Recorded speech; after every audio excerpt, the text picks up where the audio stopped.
Pray tayo mga fans, mga idol, bago matutulog. Pasalamat tayo sa ating mahal na Panginoong Diyos Ama. Kailangan bago matulog, pray. At pagising, pray. Pasalamat tayo sa Kanya. Walang imposible sa mahal na Panginoong ating Ama. Kaya doon tayo magpasalamat sa Kanya. Kasi siya ang nakahawak sa buhay natin mga fans, mga idol. Araw-araw niya tayong ginising at hindi niya tayo pinabayaan. Kahit mahirap man tayo o mayaman, lahat tayo minamahal sa ating Ama.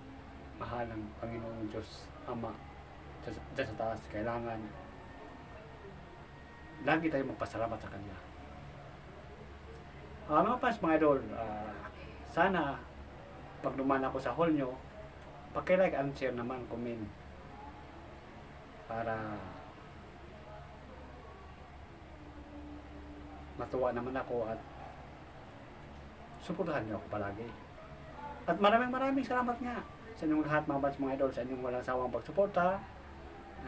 Ingat po kayo palagi at God bless po sa inyong lahat. Good evening mga fans, mga idol, sa inyong lahat.